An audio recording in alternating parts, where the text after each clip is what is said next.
Hello, and welcome to the Midwestern Marx Institute for Marxist Theory and Political Analysis Marxism School. This is our first class, The Basics of Marxism. This is actually our third class in the course where we're going to be covering VI Lenin's amazing essay, The Three Sources and Three Components of Marxism.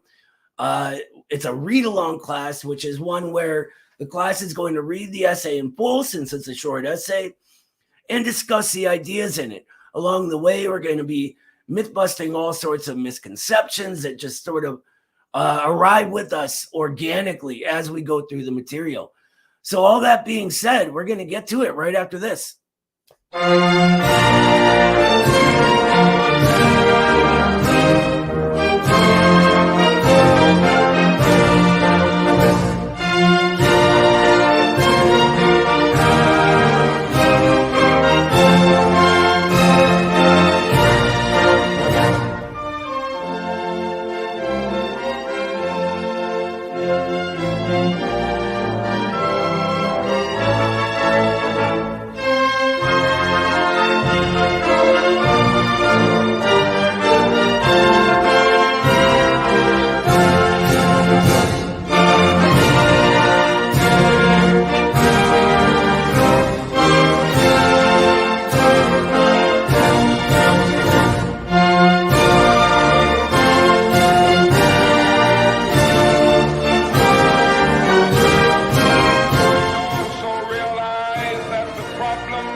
All right.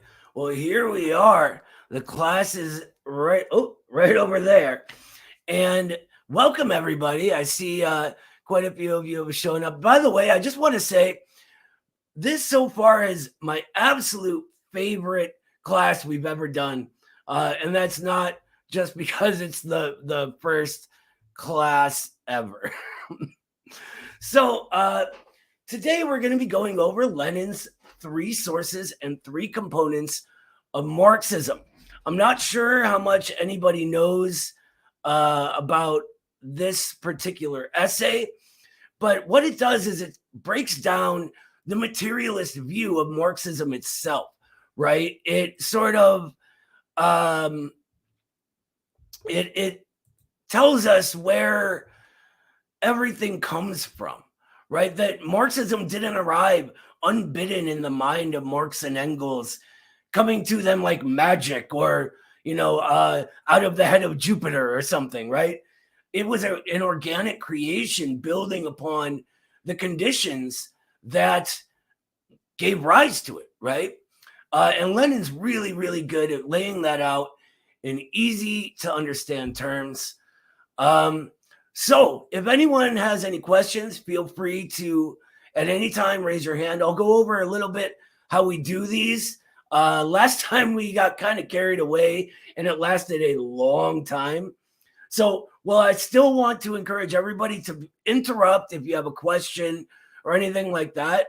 If you're trying to understand the material, let's keep all of our comments a little more succinct. And I know I'm the biggest culprit there, so I'm going to do the same, just so you know.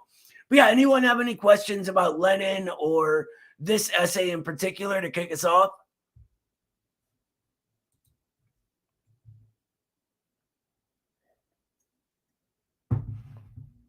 All right, it doesn't seem like it, so awesome.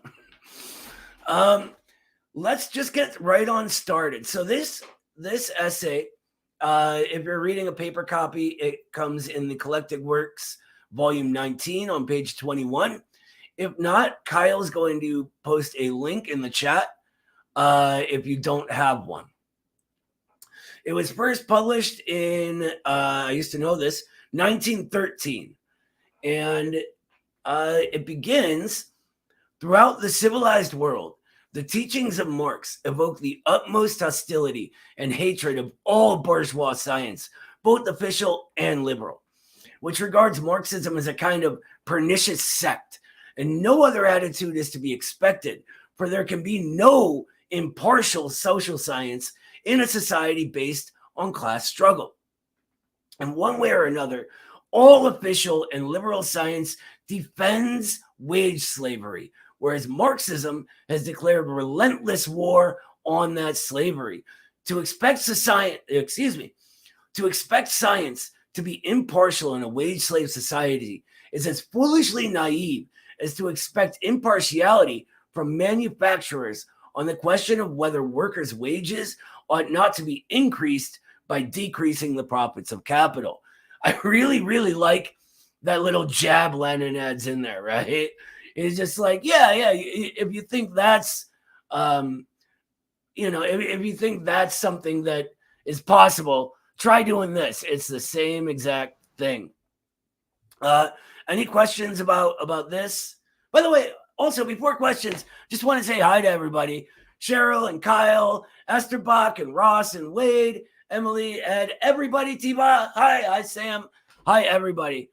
You guys are my favorite class so far, just so you know. I did have a question before moving on. Can you hear me? Yeah, sure. Go ahead, Sam. Oh, okay. Sorry. I just wasn't sure if I was muted. I just had a question of clarification on the point of sectarianism in that. I wasn't sure if it was like talking about how theologians will very much develop their own like sectarian worldview. I just wanted clarification on that. Well, we're not to the sectarianism point just yet. So let's get to that first. But sectarianism in general is really important. And Lenin is going to comment on it in this. There's a few different uses of the term, right? But in general, what we mean is an artificial division that doesn't have to be there, right? When we talk of the left, we often speak of it as sectarian because it's constantly attacking itself for not having, the right opinion on the Fourth Congress of the Soviet Party of Georgia, right? Just things that don't matter for our modern conditions that shouldn't split us apart, but they do. Any other questions on the opening? What he's kind of doing is setting the stage, and it's still true today, right? Everywhere, Marxism itself is demonized. It's lied about. There is a new sort of version of this, though, where they uphold the words of Marxism, right? And the dialectic, all of these things. But what they give us instead is not the actual substance of Marxism. The actual substance of Marxism is, castigated as class reductionism or some other, negative term that will allow them to dismiss the substance of what's being said rather than have to engage with it. Because it's very easy to dismiss something, right? It's very hard to engage with and overcome an actual scientific argument, which is what Marxism gives us. I'm sorry, though, I just ranted after asking for questions. Does anyone have questions? Awesome. Does anyone want to start with the reading on the second sentence or second paragraph then?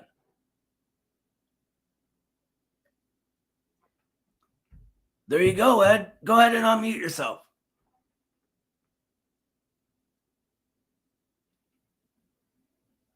You're still muted, brother. There's a little microphone icon. Should be at the bottom of your screen.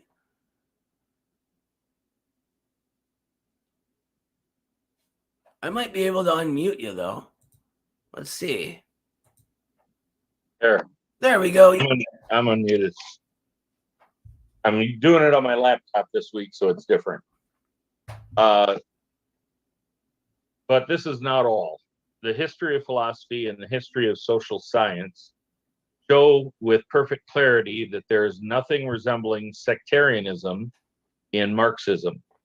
in the sense of its being a hidebound, petrified doctrine, a doctrine which arose away from the high road of the development of world civilization. Okay, let's stop right there because that's specifically the question Sam asked. And it's a brilliant question because this statement comes in a few layers, right? Lenin's writing for people who are mostly materialists, and our world is not theirs. What he's getting at is that the sectarianism arrives from something, right? It arrives from other doctrines that are, what he says, hidebound, petrified, right? That are become sectarianism because of their dogmatic outlook, their inability to think scientifically, and therefore be self-critical, understand the motion of other phenomena, organizations, blah, blah, blah. There's also, the notion that Marxism, being scientific, leads us away from that same sectarianism, right? It developed not away from the development of world civilization, but within it. And the whole essay here is showing us how that happened. And so being within it, being this scientific outlook, it's very hard to get sectarian with it. It leads you into a different sort of approach where rather than tear each other down, we build each other up. Go on, I'm sorry.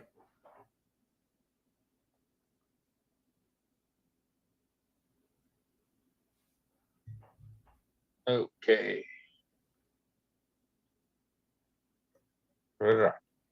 On the contrary, the genius of Marx consists precisely in his having furnished answers to questions already raised by the foremost minds of mankind. His doctrine emerged as the direct and immediate continuation of the teachings of the greatest representatives of philosophy, political economy, and socialism. Absolutely. It's a continuation where they leave off. Marxism picks up, right? Marx, they have a limit. And Engels was fond of saying that philosophers, scientists, thinkers, etc. of the past were limited by the era that gave rise to them, right? Marx says this about Hegel himself, which is where the system comes from, the system of thought. Go ahead. There's one more paragraph and then a sentence after that. We'll finish that up and then we'll pause for another minute. Okay, the Marxist doctrine is omnipotent because it is true. It is comprehensive and harmonious and provides men with an integral world outlook irreconcilable with any form of superstition, reaction, or defense of bourgeois oppression.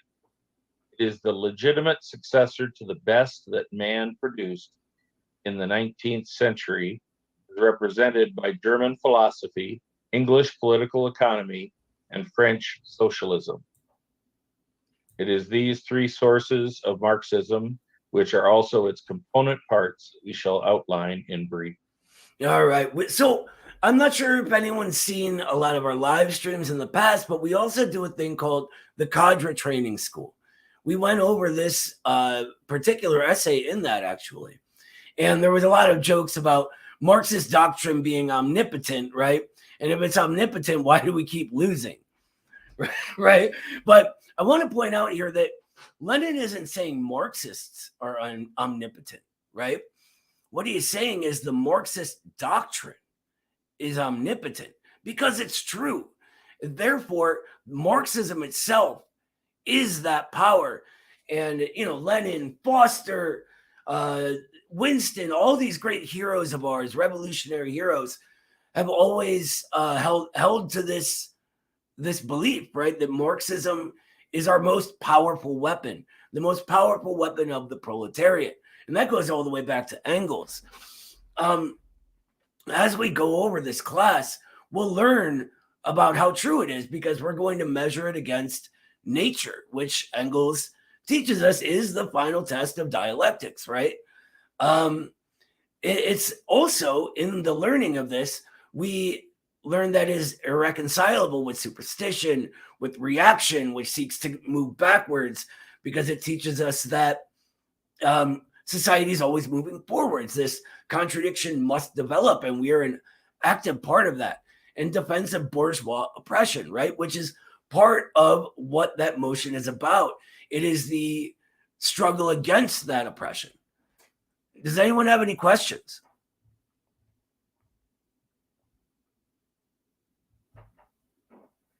All right, great. Who wants to take up reading part 1, The Philosophy of Marxism is Materialism? I'll take it up. Excellent. Go ahead, Ruth. Or I'm sorry, not Ruth. Who said that? I apologize. Yeah, no, that was me. Okay, great. Go ahead, Ruth. All right. The philosophy of Marxism is materialism. Throughout the modern history of Europe, and especially at the end of the 18th century in France, where a resolute struggle was conducted against every kind of medieval rubbish, against serfdom in institutions and ideas, materialism has proved to be the only philosophy that is consistent, true to all teachings of natural science and hostile to superstition, Kant and so forth. No, yeah, that's right, Kant. It's an oldie-timey word. It basically is a synonym for superstition. It means sort of a unthought about and backward idea. Cool. The enemies of democracy have, therefore, always exerted all their efforts to refute, undermine, and defame materialism, and have advocated various forms of philosophical idealism, which always, in one way or another, amounts to the defense or support of religion. Marx and Engels. Let me stop you there real quick. I just want to put a sort of caveat on here, because the defense of religion, you got to remember where Lenin's coming from. What the church represented in that time was an oppressive force over the people. And if you add to that the Marxist view of religion, that it arose as, the opiate of the masses, the heart of the heartless world, something people believed in that would give them some sort of balm for the pain they were feeling, that the institutions built up of the ruling class then used to exploit and oppress them. Just want to make that part clear, because a lot of people make a mistake of thinking Marxism is somehow, actively against religion, but it's a theoretical distinction rather than a normative one. Is it, just really quick, is it also the notion that as a social force, religion kind of sort of guides the working class, but anybody really, their attention away from like the class struggle? And there's this idea of, if you work hard now, some religious texts say like your reward will be material in this world, but also the overarching idea being work hard and be good in this world, and you'll get what is coming to you after you're dead. Precisely, and that was sort of Marx's critique, right? That it sort of distracted people away from the struggles of the real world. And we, again, remembering that this is at a time when these religions were the ruling class institutions, we see something of the same thing in the US, but we also see the opposite. We also see religion being a giant part of the progressive forces in our history. Progressive churches have been huge parts of the civil rights revolution, for example, and things like that. So it depends on the class nature of the institution, but the religion itself, this is a theoretical discussion rather than, again, a normative one. But I'm sorry to make a big, long to-do. You can keep going, Ruth. Oh, I'm glad that you interjected that, really, because a lot of people don't understand that. Probably maybe everyone in this room already does, but we'll see. Marx and Engels defended philosophical materialism in the most determined manner and repeatedly explained how profoundly erroneous it is every deviation from this basis. Their views are most clearly and fully expounded in the works of Engels, Ludwig Feuerbach, and how do you pronounce that next name? Just anti-during.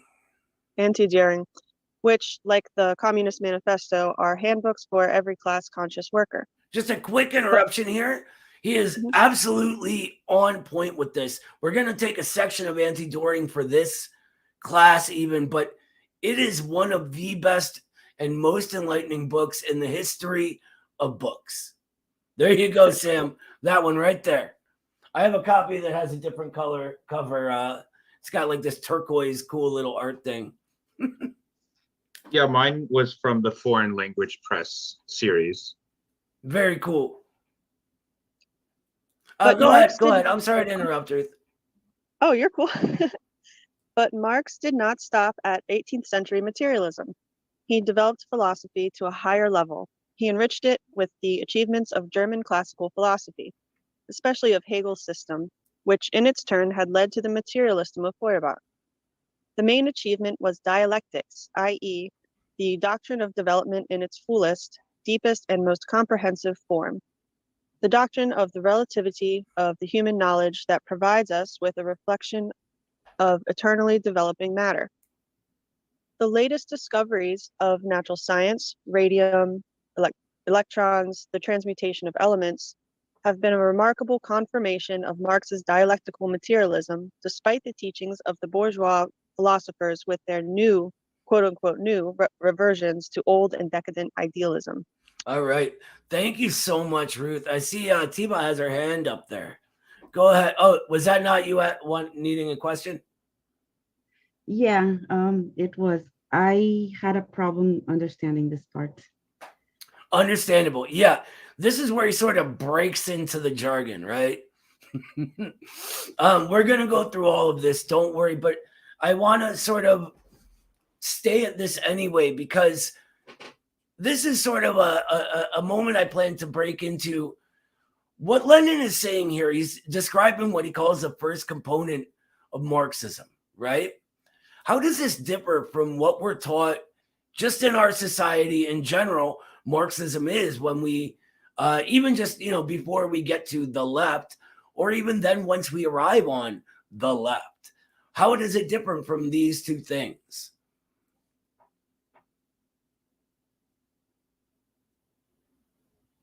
No guesses? Oh, it looks like Sam has a guess. No? Okay. Isn't this back to idealism versus materialism? It does, yeah, because we're often told Marxism is this thing where we say we want this and that to happen, right? We say the workers should do X, Y, and Z. Society should look like A, B, and C. But Lenin isn't saying this at all. And Marx doesn't really say this either. What he's doing instead is describing the system that develops, that allows us to create a concrete and material scientific view of how society functions, right? When we get that, when we arrive at that place where we understand how society moves, how it develops, what forces to look for in change, only then can we really understand how to sort of participate in that change, right? Speaking of Feuerbach, Marx has this great short little piece called The 11 Theses on Feuerbach. Feuerbach was a student of Hegel, and he had a sort of, if Hegel is a proto-materialist, which is how I look at him, Feuerbach was the next step before Marx, right? He took that materialism to the next level, and Marx develops out of here, and he has these 11 theses on Feuerbach, but what they basically amount to is that the world delivers us to who we are, right? It creates us. It shapes us. We are an active part of creating the future us's in this onward and onward, upward and upward, constantly developing motion of society, becoming society, or to use the Hegelian, actualizing, right? Realizing itself. And we're going to learn sort of to actually finally address your question, Tiva. We're going to be learning what this doctrine is, what dialectics is in detail, but in a sort of broad scope, because dialectics is really the heart of how we think about things, and so the heart of Marxism. In broad scope, it is a study of the forces within a given thing or imparted to it that drive that motion, right? And we look at what we call the interpenetration of opposites, right? Meaning, to use society as an example, there are two factors within a phenomenon, the people, right? And we have two opposed classes that depend on each other and struggle against each other, with an older one, the bourgeoisie, being overcome by its creation, the newer one, the proletariat. That is what class struggle is. That the analysis of this is the sort of center of dialectics, right? It's those interposed opposites and how they interact. And we'll learn all about what we call the laws of the dialectic, how that motion happens, and what the results are going on in this class. We're still at sort of broad strokes right now. What I want to sort of lead that into, though, is where Lenin says that this achievement, dialectics, is development, and it is the study of development or doctrine, whatever he uses, in its fullest, deepest, and most comprehensive form, right? So Hegel, developing this sort of idea of how things happen, who sort of sees these things happening and gets it almost right. It takes Marx and the next era to really add on to it, but what he's doing is the same thing Marxism does, right? Where it doesn't arrive from nowhere. He's building on what came before him. Without Kant, there could have been no Hegel, for example, right? Hegel was correcting and building upon the foundation laid by the Critique of Pure Reason by Kant. Marx was correcting and building upon the science of logic and the phenomenology of spirit by Hegel. All of this is part of what becomes Marxism, right? It's an integral part of the building blocks. If you look at it like a brick house, it's the foundation, right? It's everything, all of our Marxism bricks get put on top of. Any questions? I know that's a lot to throw at you in like this very broad essay. So please feel free to ask any questions you need. Yeah, I'm sorry. Go ahead, Tiva. So one of the parts that I had a hard time is what would be the bourgeoisie philosophy in contrast with this one about the radium, electrons, and the natural science, and why does that confirm, like the discoveries of these confirm Marx's dialectics, and what was the bourgeoisie counterpoint philosophy? That's a very, very good question. We're getting a little ahead of ourselves. We're going to go over sort of bourgeois mistakes, but the materialism of the bourgeoisie develops, right? And we see sort of what we often call empiricism, which develops out of this sort of new scientific revolution. There was all this new technology coming into being and new philosophy following it. We needed a more precise scientific mode of thought to go along with that, right? So rather than it just being opposed ideas, it is an older way of looking at things, because Marxism comes along to help society go through the next changes it needs to as it continues developing. Regarding sort of how we prove it, that's, I think, 2 classes from now. We'll get real deep into that. Don't worry. Go ahead, Sam. I know you have one too. Oh, I was just going to say a pamphlet that's pretty accessible in terms of reading, like this one for Tiva, is by Engels, and it's called Ludwig Feuerbach, The Outcome of Classical German Philosophy.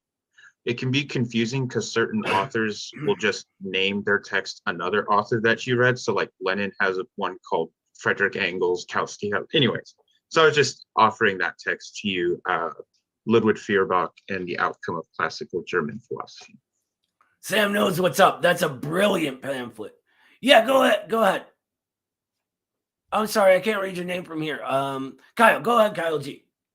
Oh yeah, I just excuse me, sorry about that. I just wanted to add there was one actually by Carlos Garrido that I had read that really helped me with the the understanding of like dialectics versus like idealism or and like metaphysics, and it was about like the Parmenidean split in Greek philosophy.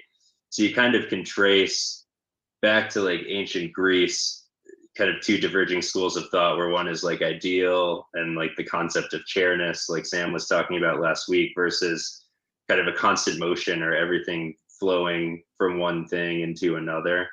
And that really was kind of a quick primer for me on idealism and metaphysics versus kind of Marxist thought. Yeah, absolutely. Thank you for that, Kyle. It's actually the beginning, the intro of the Purity Fetish and the Crisis of Western Marxism has a really in-depth look at this as well. And what it does is it shows the splits in ideological traits and how they develop within the classes today, tracing them, like Kyle just said, all the way back to the Greeks. And, I can't recommend that book enough. It was such an honor to be able to edit that book. I think it's important, and I think it can change the left. I see Wade has a hand up there, so go ahead, brother. So I was gonna just give a idea of what the how bourgeois materialism is formed. Basically, materialism, as it was interpreted by the bourgeoisie before Marxism, would take whatever they knew and any new discovery they would try to tack on to their current understanding, because they wouldn't allow for their understanding to change. So everything had to fit or conform to the narrative that they constructed, and the narrative that they construct ultimately always serves itself, capital. So they would, every new discovery would be bent to the will of capital, and there would be some narrative as to why capital is the supreme form of governance or the supreme mode of economics. And they would use Hold on, wait. But, let me interrupt you here. Yes. Are you expecting me to believe that hold on, let me see. I just want to get you right here, right? That that in one way or another, all official and liberal science defends wage slavery, whereas Marxism has declared relentless war on that slavery. You think I'm going to believe that? I think you should. Well said, brother. Continue on. Sorry to interrupt. Well, no, I mean, so that's and you can still see it happening today, right? So and this is sort of like the dialectic of science. Science technically doesn't actually truly exist, not in the way it's supposed to under a capitalist system, because it doesn't do peer review. Anytime that you withhold intellectual property, anytime that you patent, anytime that you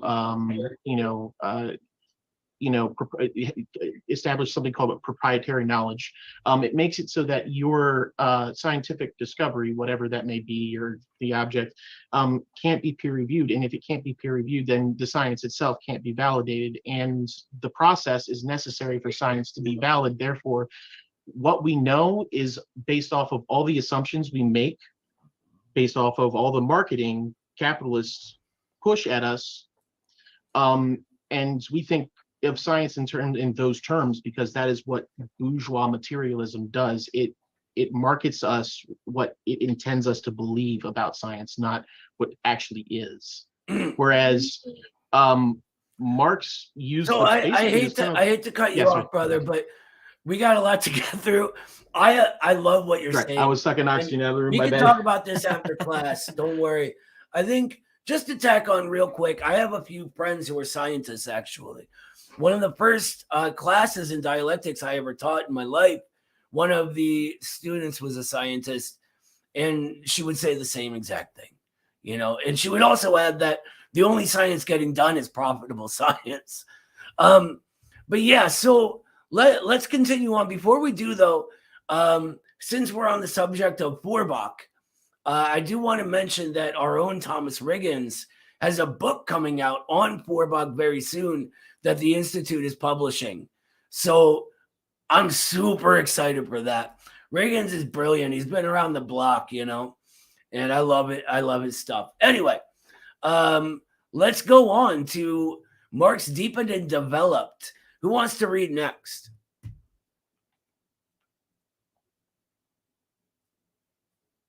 I will, but where are we at? We're at Roman numeral 1 now?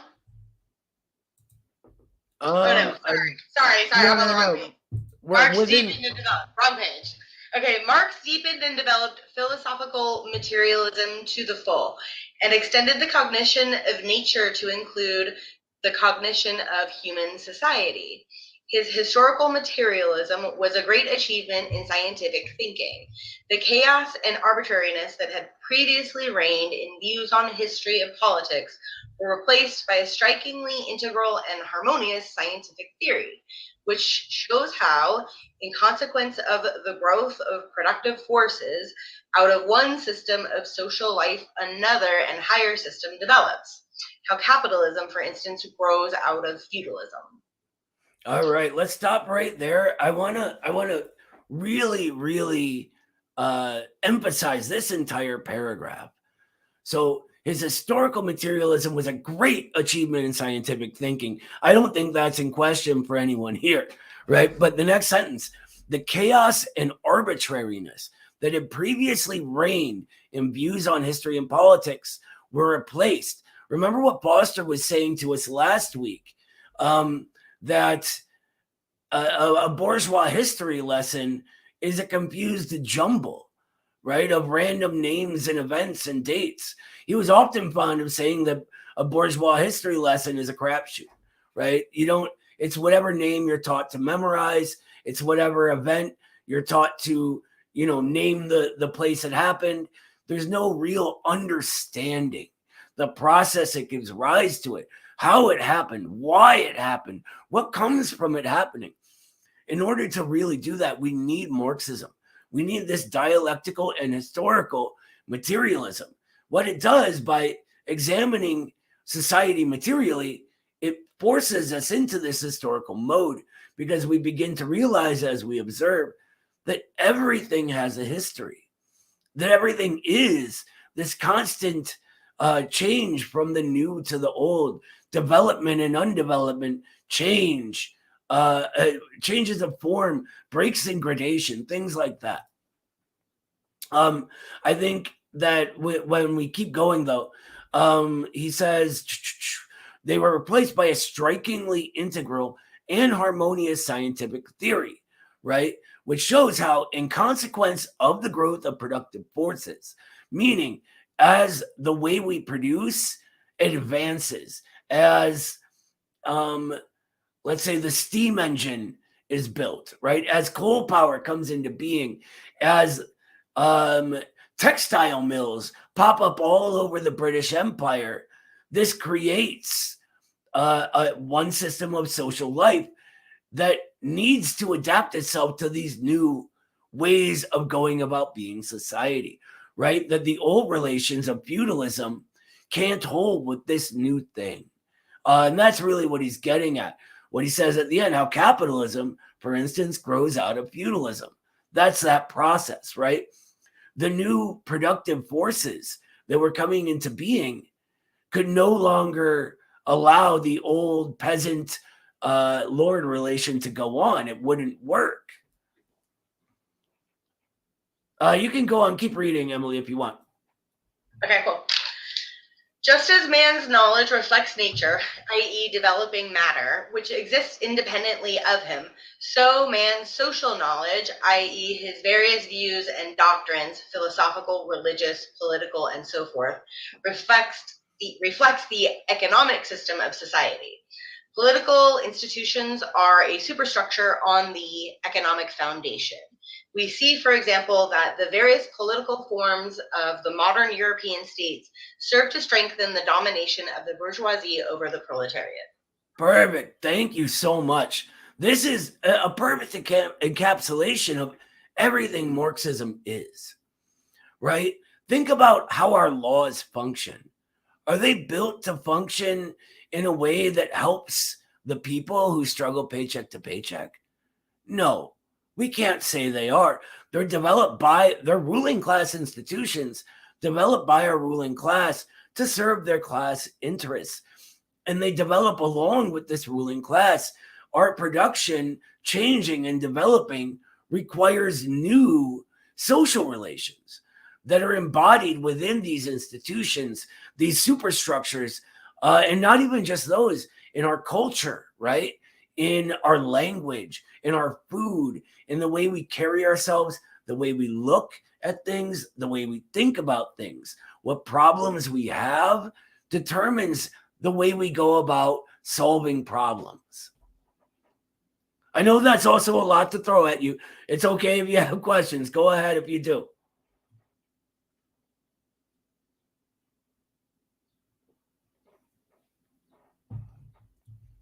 Awesome. All right. You guys are great. I love how like intuitive you all are, by the way. Picking this up, it took me years, by the way. And it took my dad sort of jamming it down my throat while I was going, no. Like what you guys pick up in a couple weeks literally took me months of reading and learning, and then years of going, I don't want it. I love it. You guys are amazing and inspiring. I just want you to know that. I'm going to finish up the last sentence of this. Marxist philosophy is a consummate philosophical materialism which has provided mankind, and especially the working class, with powerful instruments of knowledge. Oh, I see you have a question. Go ahead, Cheryl. Yeah, no more of a comment with what you were saying about things that control our thinking. One of them is language. It's really hard to think of things that you don't have a word for. Very, very true. And when the bourgeoisie controls the sort of apparatus of knowledge production, the institutions, our media, etc., they can sort of switch what is sort of conjured in our heads when certain words are used. Think about the way they talk about Marxism, right? It's not actually Marxism. Whether they give you the, evil Stalin, you can't have communism because Stalin will show up and eat everybody's babies and their babies' babies and all that. Or whether it's just liberalism and, the sort of AOC fraud squad type thing. No matter what they call Marxism, the substance is not Marxism. And it's very important to know that as things change within the working classes, we develop our own things too, right? We develop our own slangs that are sort of within our communities. I say y'all, you guys should hear me talk with the rest of the guys in the Institute, the rest of the people, I'm sorry, there's many different people in the Institute. The minute I'm not, public facing, I'm double negatives, I'm dropping my last letter, all that stuff. I try very hard to be professional for you guys. But this is just how we develop within the working classes, right? This is our culture actualizing itself, a superstructure that develops from our late stage of imperialism. Yeah, just one other minor point. In The Dispossessed by Ursula Le Guin, one thing that I really thought fascinating was that the people in the book had created their own language to support their philosophy. And in this language, they had one word that meant both work and play. but they had another word that meant drudgery. Because work was supposed to be enjoyable and drudgery was those horrible things that just got to be done. So we all got to share doing it. Awesome. That's so beautiful. I love it. Speaking of work and what it should be, I see Eddie showed up. Hey, brother. He sent us a text earlier about what work should be. It was anyway. Just want to welcome Eddie. Do you want to take a stab at reading, brother? I don't have the book open right now. Oh, it's all right. Otherwise, I would. What's up, everyone? It's good to be here. You don't have it memorized, Eddie? No, I'm only a level 2 Marxist. I'm not level 3 like Noah. I'm like level like 0.4, 0.5 maybe. All right. Well, who wants to start with just welcome, Eddie. We're very excited you're here with us. Who wants to start with section 2? I can read it. Excellent. Go for it, brother. You want me to just do the first paragraph or two, or how far am I going? I'll stop you. Sounds good. Or Multiple if anyone times has a on the question, feel free to stop. Just as long as you're not rude about it, don't go, shut up, Kyle, you jerk. I need to talk. Just like, hey, I have to stop. I have to navigate away from my Zoom screen. So if somebody has a question, you go ahead and stop me because I won't be able to see it. But all right, section 2. Having recognized that the Shut up, economic Kyle, you system. jerk. No, I'm just kidding. Go ahead. Having recognized that the economic system is the foundation on which the political superstructure is erected, Marx devoted his greatest attention to the study of this economic system. Marx's principal work, Capital, is devoted to a study of the economic system of modern, i.e., capitalist society. All right, I am going to stop you right there because this discovery is massive. What it is an observation, right? We can observe and study history of society and look at all of the links, what creates what. And this sort of study is what leads Marx to this realization that the economic system, the way we go about producing all of the things that make society, is what creates and determines the characteristics of everything in society. Marx and Engels often use the term production and reproduction, right? So production meaning how we go about doing these things and making commodities and finance in our system. And then reproduction, or the relations that are reproduced within society, making it what it is. Go ahead, Kyle. Oh, go ahead, Eddie. Yeah, I just always think it's interesting that philosophy led Marx to studying economics. Like he, in the field of economics, he really brought classical economics to its conclusion by like answering all the questions that the economists at the time, like David Ricardo and Adam Smith, had set out for themselves. But he doesn't start studying economics until he develops his philosophical materialism. So he realizes, like Noah said, the base of society is how we produce and reproduce the means of life. So he goes, okay, I have to study economics, which is the study of production and distribution. And then he proceeds to, make advancements in the field of economics the same way that he did in the field of philosophy. It's kind of interesting. I think that's incredibly interesting. I think that there's a reason that a lot of the Soviets used to call Hegel the last philosopher, right? Because with Marx, philosophy becomes a science.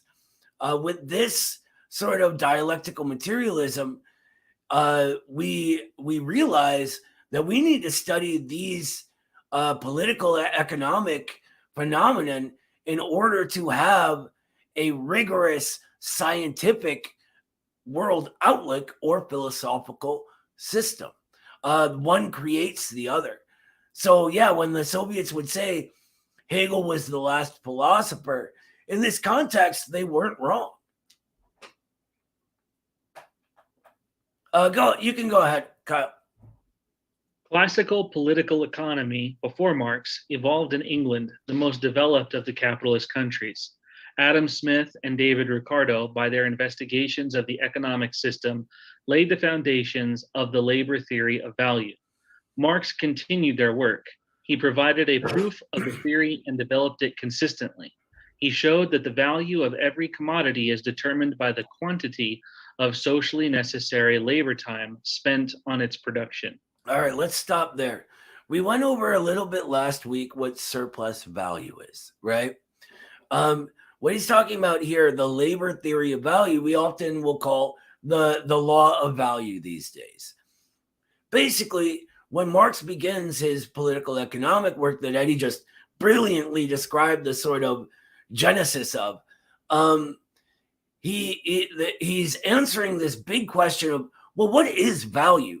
Why do we, have these things that are traded, and they're traded for a certain amount of something, right? Well, it's currency enters the picture, but we don't need to get into that all right now. I think that, I just lost my train of thought. I'm so sorry.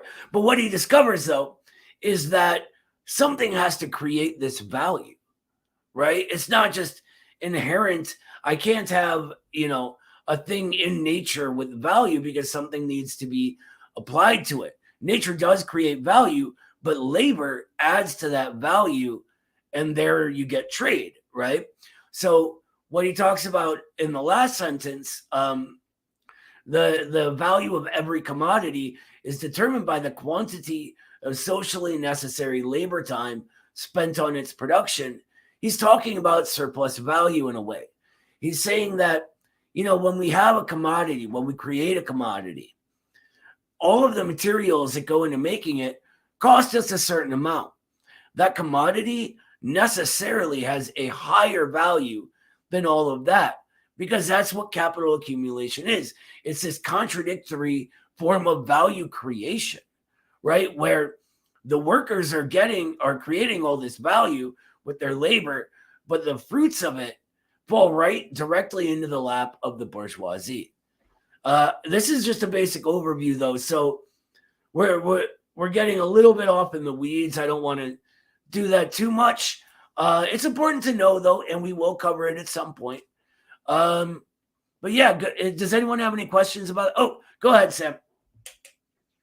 Just a quick question, and it's okay if this gets too far ahead. I'll just wait until we get into it. But I was curious if you could provide just a sentence or two about the role of the labor theory of value or absolute value in historical materialism.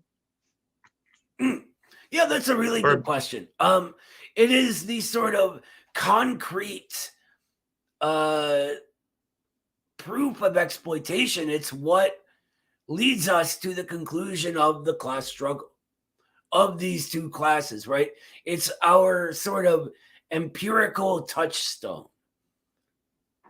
Does that help? Or yeah, if I may reiterate, if I have the understanding how value is generated under capitalist society, we can then understand it in serf society and then slave society, and then connect those all through the same. What did you say? The touchstone? That was a great term. It's an empirical touchstone. It's what, so, our dialectical materialism is observational, right? We're, rather than forcing our system of thought onto nature, we look at nature and it creates our system of thought.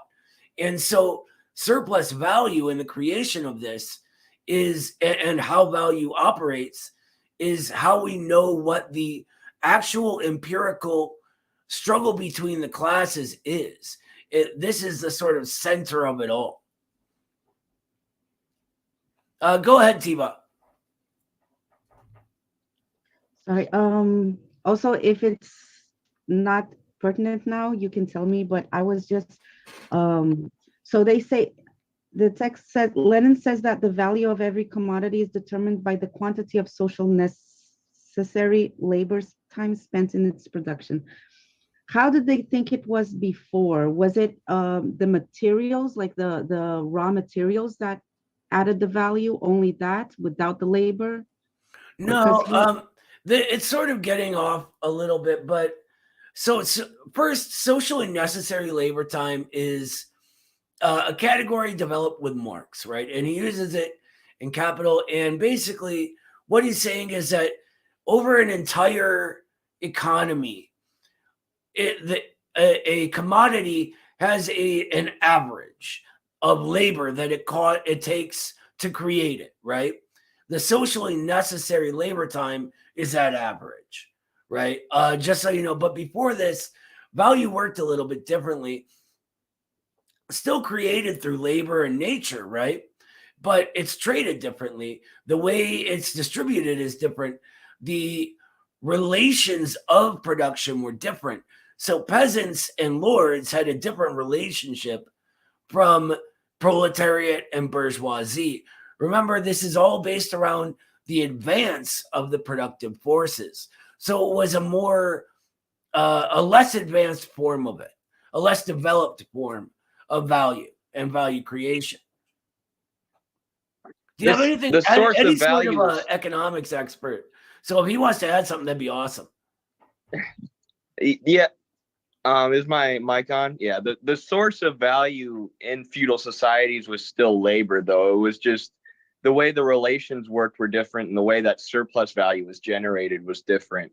So the lord or the landlord would own the land that you lived on, and you'd produce directly what you and your family needed to survive, or the community, and then you would give the surplus to the lord or in return for protection and to live on the land. So they still owned like the means of production. The landlords owned the means of production. It was just a different relationship. So rather than selling your labor into a market and then receiving a wage, which you use to buy back the means of subsistence, you would create your own means of subsistence, and then the extra, the surplus, would go to the lord. So there's a lot of material differences and differences in the production process and distribution process between feudalism and capitalism, but labor is still the source of all value. And feudalism and slavery were still exploitative relations of production. I also want to just add on, because Eddie said that way better than I could ever hope to. So thank you, brother. I want to add on, though, that American chattel slavery isn't the slavery he's referring to. The American chattel slavery is a uniquely bourgeois form of slavery where these enslaved workers were still workers, right? Just to make that clear, the relations of production were very similar to any other proletarians. They just weren't paid a wage for it, right? Instead, they were, given whatever meager things they needed to give them to survive. I see JB has a question, though. Welcome.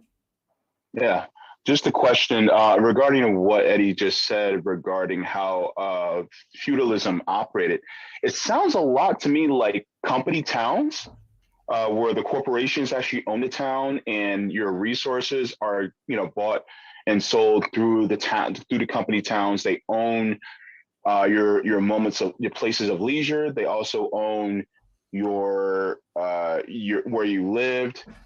So it's all through that company town. Is that kind of a feudal type of system as well?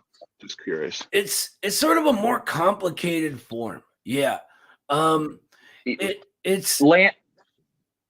Go ahead, Eddie. Landlords and I would say yes. And a lot of times concentration under capitalism starts to look like feudalism. And then like some people have theorized that landlords themselves are a remnant of feudal society, still hanging around in capitalist society, which kind of goes along with that idea that you're expressing there. There's even a theory that the oligarchs that have developed, the imperialist oligarchs, are becoming a new landlord class, right? Yeah. And these are sort of what we call the reproletariat. They refer to them as sort of neo-peasants, that we're all sort of on these subscription services, and everything is sort of meted out. It's a whole thing, but there are some very good economists who talk about that. And, dialectically, that makes sense. A new version on higher plane of development. I would just add that we seem to be in this late stage of imperialism, and the relations of production are being outmoded by our forces of production, right? We have this fully financialized system now where commodity production is no longer the primary mode of capital accumulation for our ruling class. It's financial speculation.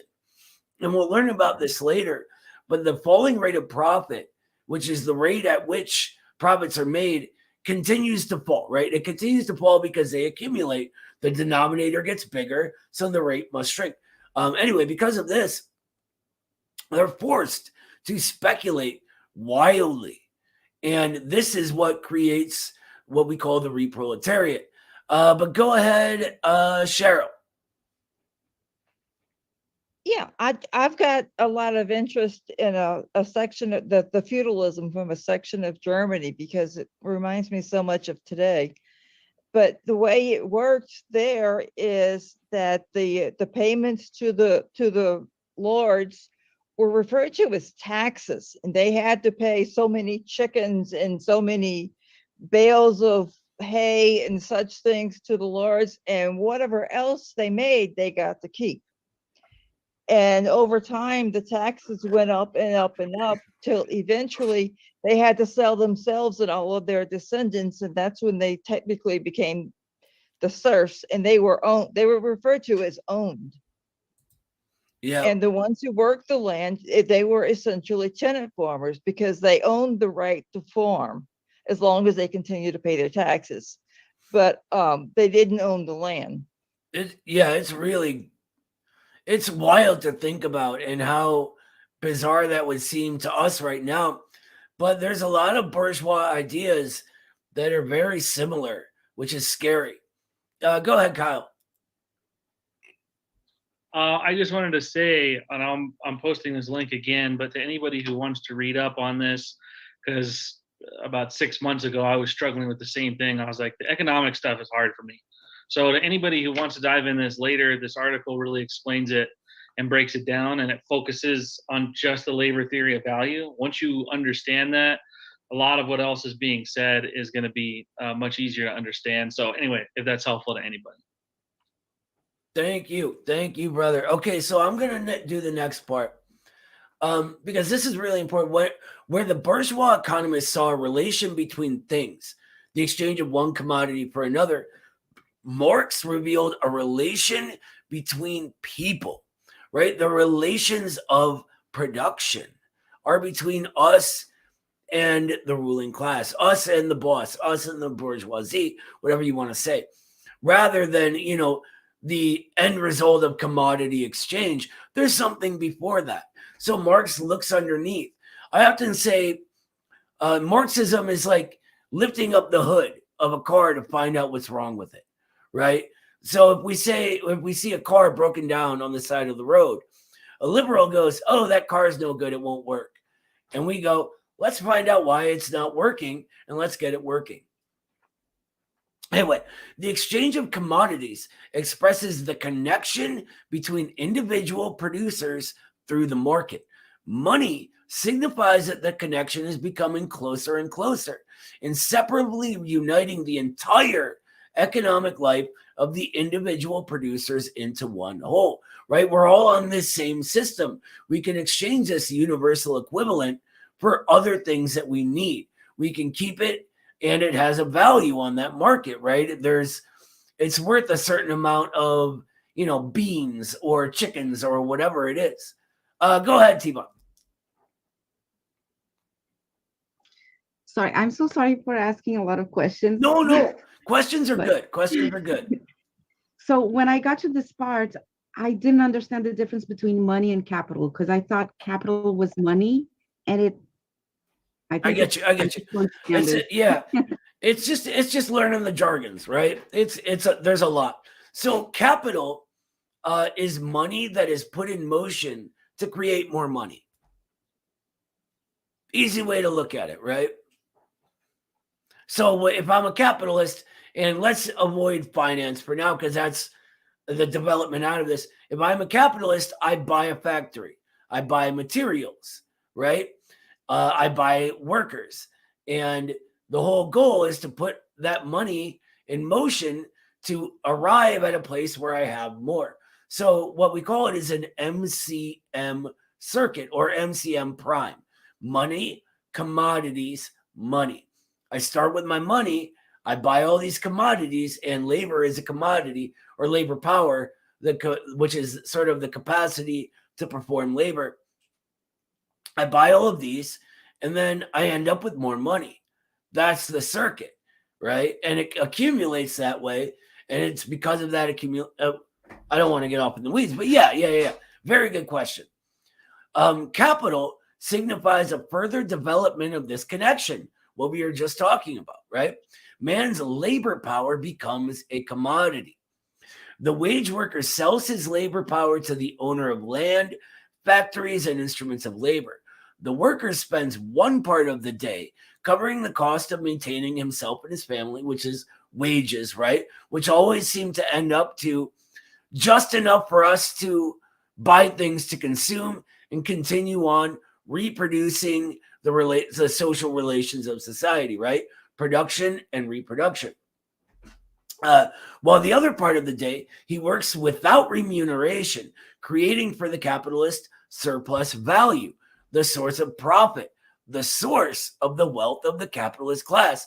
So as we describe that MCM circuit, right, we see where does that extra value come from, right? I make an investment, I buy all of these materials, including labor power, and then afterwards I have more money. Well, what adds the extra value to that equation, right? The only thing that does, the only thing in the whole world is labor. Labor. And this is why we often call value alienated labor, right? When we work on something, when we create this commodity, we are imbuing that commodity with the value of that labor. The surplus between what we charge selling that labor power as a commodity and what that capitalist gets is his profit. That's why he has more value. That is surplus value. And as Lenin points out right here, the doctrine of surplus value is the cornerstone of Marx's economic theory, or as I called it earlier, in a sort of more theoretical sense, the empirical touchstone of historical materialism. It is how we understand this contradiction. Go ahead, JB. So I'm working this out in my head so that I understand it better, and hopefully the way I explain it, I think it will help other people to understand. So I know, and this is no surprise, that you are a talented carpenter. And so as such, you can look at it like making a chair. And let's say you're a carpenter, you make $10 an hour and the chair is sold for $30. Well, after you work 3 hours, you've already made enough for that chair. But the other 5 hours, you're going to be, with the other 5 hours, that money is actually going to the boss, towards the capitalist. It's not being procured by you, even though you're the one who made the chair. You got the raw materials got the raw materials and created the chair. But even though you were the one who built it, you're not going to get the surplus value of that chair. You're not going to get the surplus value after it. Did I explain that correctly? I think I messed myself up. Yes, I can tell your logic is correct. I think you just mixed up a couple of the parts. That's I think so. Yeah. Sorry. Yeah, you're in the right. You're in the right neighborhood though. Like the way you're thinking about it is correct. Basically, what happens to sort of give an overview, or maybe Eddie has a good one. Eddie, do you have a good overview of surplus value for him? Yeah, I think that he was right on. Like, that's basically the working day chapter in Capital, where after Marx lays all this stuff out, like the labor theory of value and exchange value and all this, and the MCM circuit, he just goes into this analysis of the working days. Like the workers, work part of the day to recreate the value that goes into their wages. So they create $10 worth of commodities that the capitalists will then sell and give them in wages. But then the rest of the day that they're working, it's unpaid. It doesn't go towards them. It goes towards capital accumulation. So it sounded to me like JB was breaking it down very similar to Marx's working day chapter, which I think is chapter 10 of Capital. And it's where the book starts to get easier. Yeah. So Exactly. Eddie always puts it way better than I can on these things. Thank you very much. I think that's it exactly, JB. I don't even remember exactly what I was like. Oh, he just had said this in place of that. Go ahead, Kyle. Or wait, were you done, JB? Oh, I was just going to further go because I forgot that one step.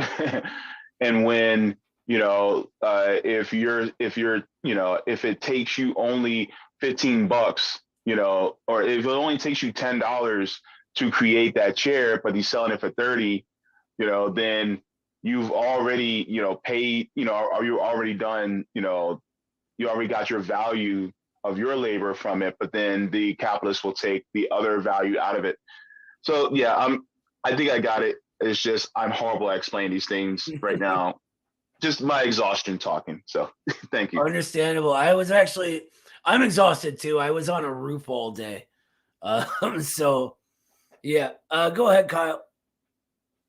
Well, I'll say this before I forget it. What JB was saying, he's like, if it takes you $10 to make a chair, and then the capitalist is selling it for 30, you're not even making the $10 though.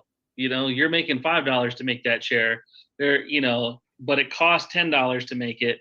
You can't even buy the chair yourself. Even if it was at cost, that's a big problem. But what Eddie was talking about when he was like, "Oh, it's in chapter 10 of Capital, and that's when it gets easy." It reminds me of I don't know, some comedian made a joke where he said, "Oh, you'll love this show. It doesn't get good till season 4, but just push on through." And I imagine that's what Capital is like. Marx even warns you of that in one of the forewords. But yeah, that's absolutely correct. And both JB and Kyle, you guys are spot on here. Does anyone have any other questions about surplus value? I was just gonna say, is it correct to state that surplus value essentially represents the measurement of the extractive force of the capitalist system? It's what the capitalist class is able to extract from the laboring class. They represent the true value of their labor, but a portion of that is extracted and goes to the capitalist, which is a profit. Yep, exactly. Spot on, sister. Well done. All right. Who wants to read the next part? Capital created by the labor of the worker.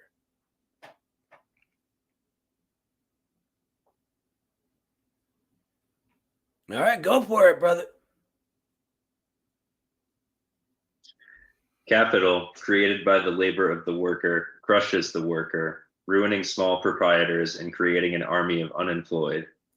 In industry, the victory of large-scale production is immediately apparent, but the same phenomenon is also to be observed in agriculture, where the superiority of large-scale capitalist agriculture is enhanced, the use of machinery increases, and the peasant...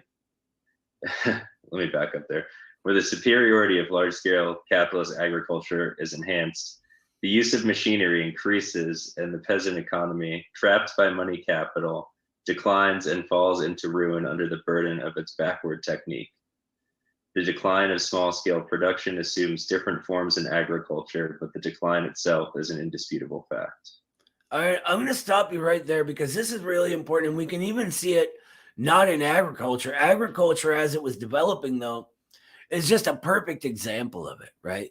We see in the monopolies forming in our system, we see them swallow up all of the small scale sort of mom and pop shops, right? The small businesses.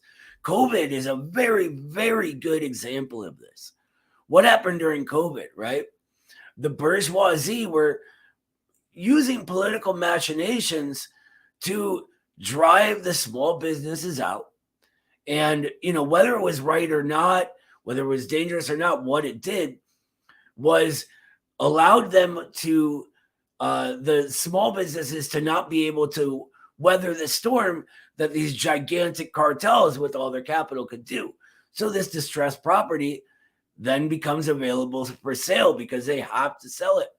And then the monopoly gets stronger, production gets in a larger scale, and on the system goes. You can keep reading.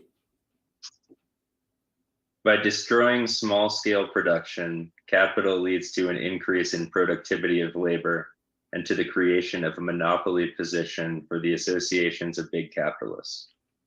Production itself becomes more and more social. Hundreds of thousands and millions of workers become bound together in a regular economic organism. But the product of this collective labor is appropriated by a handful of capitalists. Anarchy of production, crises, the furious chase after markets, and the insecurity of existence of the mass of the population are intensified. All right. Thank you so much. I think that's really important to understand how that happened, right? It's also important to recognize what deindustrialization has done for the hundreds of thousands and millions of workers that became bound together in this economic organism, right? It puts artificial divisions between them. It's sort of when you are working at a Starbucks, for instance, you're only at the end result of this same productive process, right? But you're only seeing your one restaurant or your one shop that you work in. It's more of a small scale thing than, a factory with thousands of people working in it, who works closely with the distribution, who works closely with the people who get the materials they need, that kind of thing. The way they've sort of done their deindustrialization is really important to understand. We don't have to get into it now. This is sort of basics, but we're going to cover this in more detail in the reproletarianization class, and it's in that paper as well. There's a few sentences left. Who wants to read these last four? I got them. By increasing the dependence of the workers on capital, the capitalist system creates the great power of united labor. Marx traced the development of capitalism from embryonic commodity economy, from simple exchange to its highest forms to large-scale production. And the experience of all capitalist countries, old and new, year by year demonstrates clearly the truth of this Marxian doctrine to increasing numbers of workers. Capitalism has triumphed all over the world, but this triumph is only the prelude to the triumph of labor over capital. All right, thank you. Those are four very, very important sentences. So, excuse me, the first one, by increasing the dependence of the workers on capital, the capitalist system creates the great power of united labor. What he's saying is that we all have a similar interest, right? They make us dependent upon them, and we're not this aligns all of our interests in erasing this dependence, right? Then next, Marx traced the development of capitalism. This is sort of, he's going towards what Marxism itself is once again, right? It is this historical analysis. It's this way of doing things. And the experience of all capitalist countries, it demonstrates the truth. He's basically just saying that Marx was correct. We see it happening. The real world going on proves him correct every day.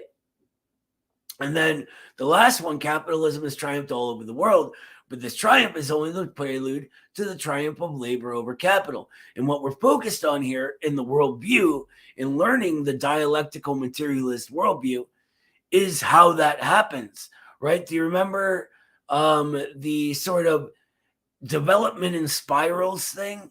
That, yes, capitalism triumphed, but this creates the proletariat, right? And he's explaining why the proletariat it's in its interest to overthrow capital, right? And that's the triumph of labor over capital. I see there's a couple questions. What's up, Tiva? Sorry, me again. No, don't apologize. Questions are good.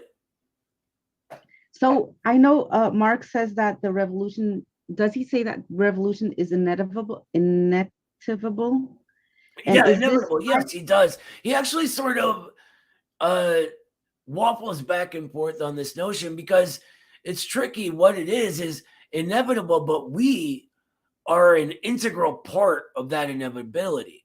What it does is we inherit these conditions, but we still have free will. What it does, it creates our characteristics, our material interests, which we tend to act in. But it's not a given, right? It's not determining anything. It's not taking a crystal ball and looking into the future saying people will do this, right? It's instead explaining the general laws of development that people are an active part of and must take an active part in. Go ahead, Eddie. What's up, brother?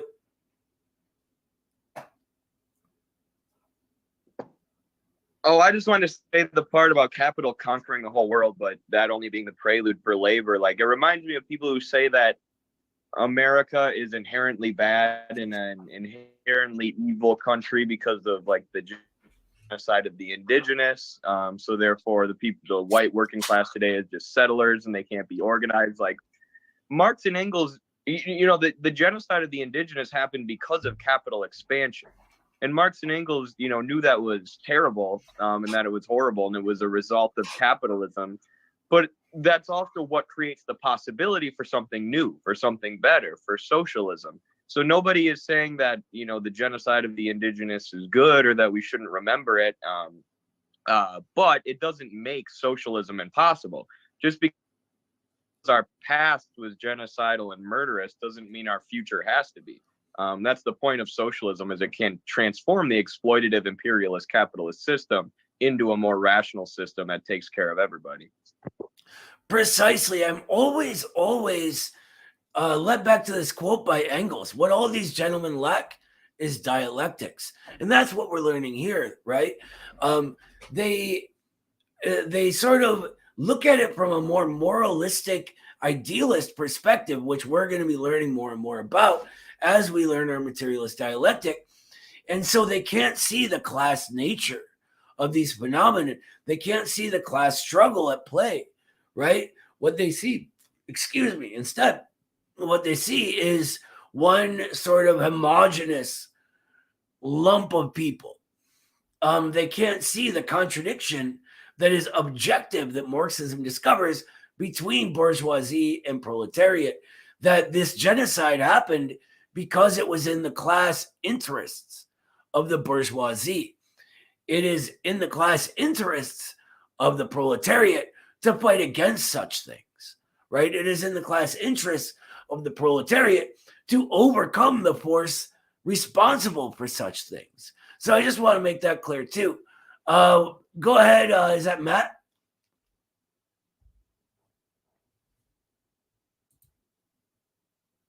Oh, you're muted, brother. If you're not aware. Sorry. I had a cup of tea in my hand and I was sitting downstairs. I think what he said was, oh, you're cutting out. It made me think of a concept. Give it like 2 seconds and go again. Can you hear me? Kind of. Okay. Give me 1 second. Or you can go to the next so I figure this out. Okay, yeah, let's try hitting you back up after Emily. Go ahead, Emily. Yeah, just along the lines of what we were saying here about kind of the inevitability and like the whole process of it. Took me back to we read it earlier about the Marxism being omnipotent. And I think what we're talking about here is kind of an omnipresent potential, right? The struggle. That's a really good way to put it. I really like that. Thank you. All right, let's try it again, Matt. Okay, how do I sound?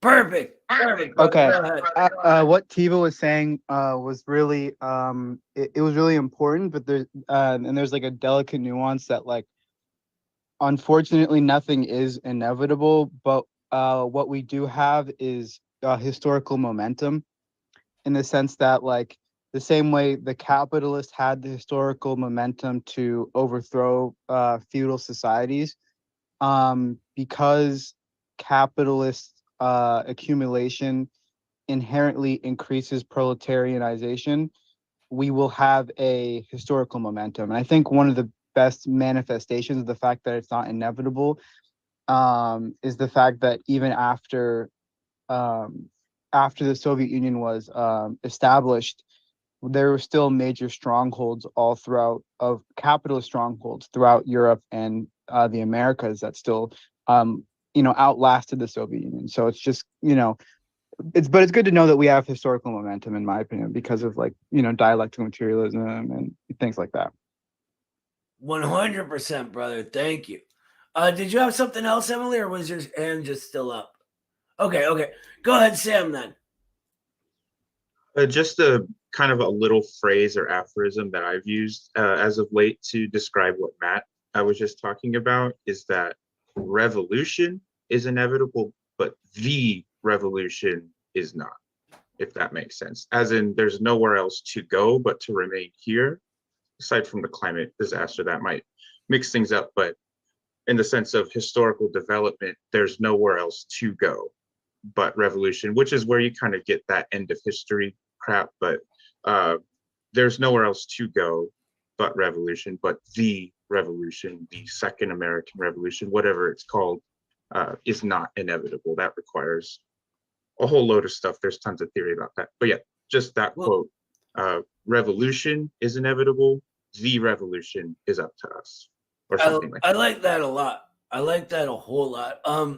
I also do want to make clear it'll be the fourth American Revolution, right? We had our bourgeois revolution to overthrow British colonial rule.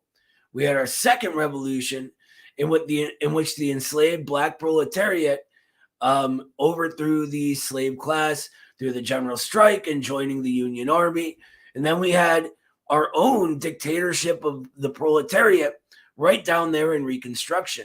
Then there's counter-revolution. Then we have the civil rights movement, which was a political revolution. So yeah, that's important to recognize. Go ahead, Saw.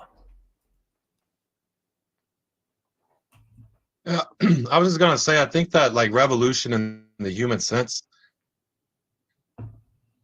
is in a process is also what it's a matter of acceleration. It's a matter of acceleration, right? Every sort of thing that like whether something's inevitable or not, eventually the people in the United States will realize themselves as the working class. They will eventually do that, unless there's like nuclear war actually destroys everybody or something, like, but eventually they will realize themselves. But it's on the people who have the consciousness to make it happen, to accelerate this mass realization, to the larger amount of people, to gain as much force as possible towards this revolution, like and for example, like, talking about let me cut you up real quick. Go ahead. I really hate to do this. I just want to focus on what you just said, because it's absolutely brilliant, brother. And I also want to remember that through most of American history, there was a few very, very big roadblocks put in the American proletariat's way of seeing itself as a proletariat en masse. It was a divided proletariat, right? Racism cuts into that class consciousness. It's sort of a false consciousness that fills that place in. But not to say that racism doesn't exist anymore. It does. It is no longer our primary form of social interaction, right? Segregation, legal segregation is gone. The civil rights revolution changes our social relations, right? The reproduction of society, what we were talking about earlier. That's why we call it a political revolution, because it changes this from the political superstructural level. We could also apply the term cultural revolution to it, right? It is just no longer socially acceptable to be racist. It isn't, and it used to be. And so this was a giant stumbling block for class consciousness in the past, and it just gives me a lot of hope for this like beautifully diverse working class we have with so much history and so many different sections. Since we're talking about civil rights revolution, especially the Black proletariat, right, that has led the charge in our two most revolutionary times. It just has all of this potential nowadays, and I think that's an amazing thing. It's an exciting time to be alive. Does anyone else have anything, like any questions on this? Because we're sort of steering away into the weeds where we got last week. Go ahead, Wade.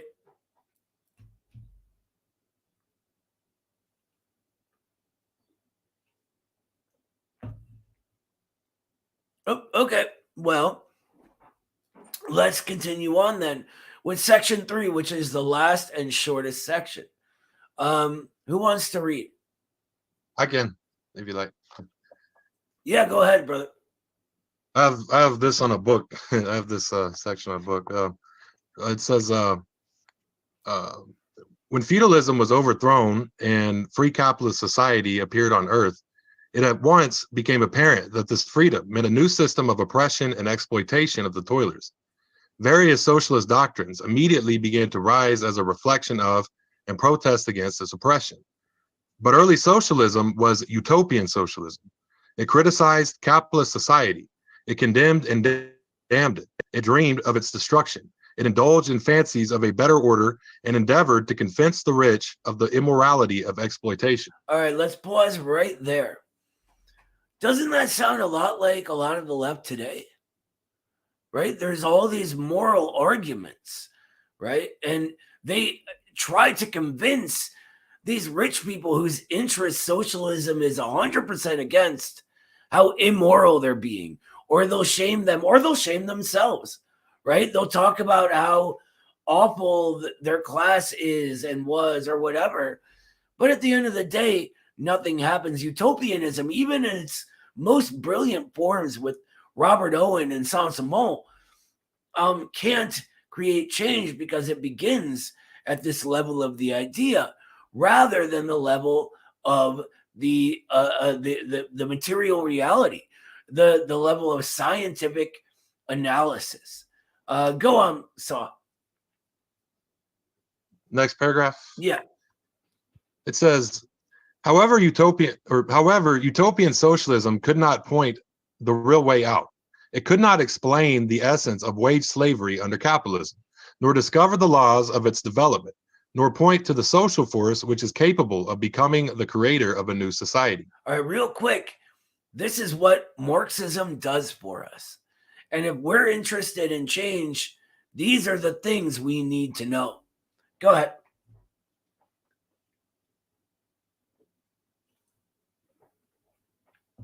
Go ahead, Saw. Sorry, I thought I unmuted. Sorry about that.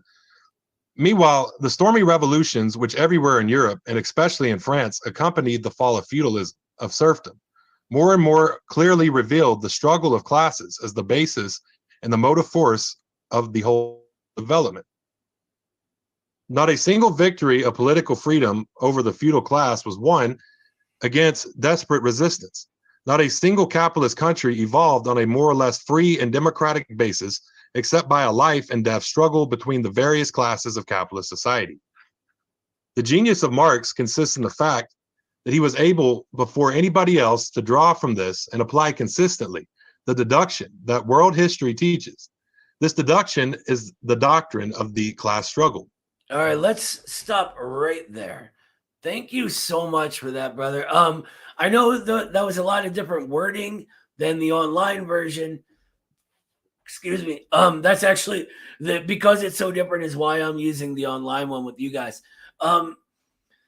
This is a brilliant point, right? Marx discovers this class struggle, well, he doesn't discover it, he's discovering the forms of it, right? The deduction he made that all of these victories come from a struggle, a life and death struggle between these two opposing classes, that creates the body of our analysis. We were creating the foundation or the feet that we stand on earlier. This is our legs and our chest, right? You have a question, Tima? Yes. So I was just thinking, because every time they say Marx was the first, but from what I understood, maybe I'm understanding it wrong. They're saying he was the first to understand class struggle, but I find it a little hard to understand how no one realized class struggle before him. Am I understanding it wrong? Yeah, that's a little off. No worries. Marx actually writes in A Foreword to Capital that no credit is due to him for the discovery of the classes or the struggle between them. He says that long before him, bourgeois economists had described the anatomy of the classes and their sort of struggle, right? What he did that was new, and this is what Lenin is referring to, is to point out that, one, these classes are only bound up with eras of development of the productive forces. Two, that this development necessarily leads to what he calls the dictatorship of the proletariat, or the proletariat overcoming the bourgeoisie and installing itself as the ruling class. And that three, the class interests of this proletariat being in charge necessarily leads to the end of classes themselves. It is sort of the entire end logic of the entire dialectic, and comparing it to other things in nature, that suggests that this thing becomes class society. It becomes and then unbecomes. It develops all these different forms of property and class that is mediated by this property. They change and develop and go through higher and higher forms until finally class itself becomes obsolete. And that's sort of how Marx himself viewed it. What Lenin is talking about is this process Marx described. The doctrine of the class struggle is the way it happens, and these different forms, the dialectic. It's not that class struggle exists. You know what I mean? That's okay. That's okay. We're going to get more into all of this. This is still an introductory essay, just so you know. Go ahead, Sam. I just wanted to read the quote that Noah only paraphrased. It's insanely how accurate, almost word for word, that he got it. We do have a really good teacher. I've read a little bit of Marx in my time. This is a little. In a letter to Wedemeyer, I'm not sure how by the way, Germans lived in would the good pronounce old it. US of A. Little American. The quote goes, "And now, as to myself, no credit is due to me for discovering the existence of classes in modern society or the struggle between them. Long before me, bourgeois historians had described the historical development of this class struggle, and bourgeois economists the economic anatomy of classes. What I did that was new was to prove, one, that the existence of classes is only bound up with the particular historical phases in the development of production. Two, that the class struggle necessarily leads to the dictatorship of the proletariat. And third, that this dictatorship itself only constitutes the transition to the abolition of all classes and to a classless society. So through the class struggle of slave society, feudal society, capitalist society, a dictatorship of the proletariat emerges, and as a result, class society withers away." The technical terms I'm not going to get into, but that's the idea. Yeah, thank you so much for adding that, brother. I think, oh God, I had something I was about to say, and now I completely blanked on it. I'm bad at that. I have a memory issue, so I apologize.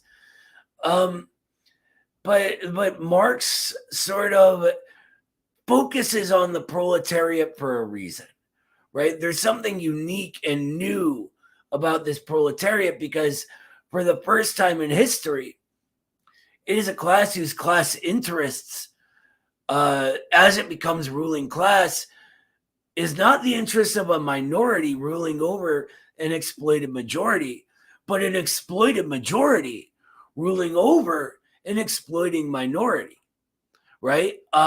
That's huge, tacular, gigantozoid, right? That's huge. That's everything.